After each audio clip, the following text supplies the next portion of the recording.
Hafti Assalamualaikum warahmatullahi wabarakatuh.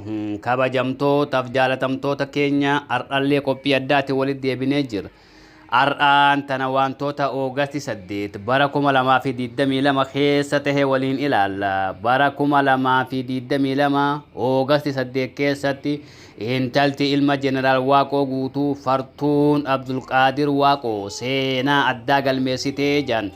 Garee dubartoota irraa bakka bu'uudhaan wal dorgommii Qura'aanaa USA Minisootatti adeemsifame irratti sadarkaa tokkoffaa bahuudhaan badhaasa guddaa argattee jiran intalti Jeneraal Waaqoo Guutuun akaakoo ta'u kun wal dorgommii Qura'aanaa Noorzi Ameerikaa Imaam Alshaabititti geggeeffame kana irratti magaalaa Minisootatti geggeeffame kana irratti Fartuun Abdulqaadir dorgommii kana mo'achuun Toyota Highlander kan doolaara 46,000 tilmaamamuu fi maallaqa doolaara 20,000 badhaafamtee jirti jedhan Abdulqaadir Waaqoo baga gammatte.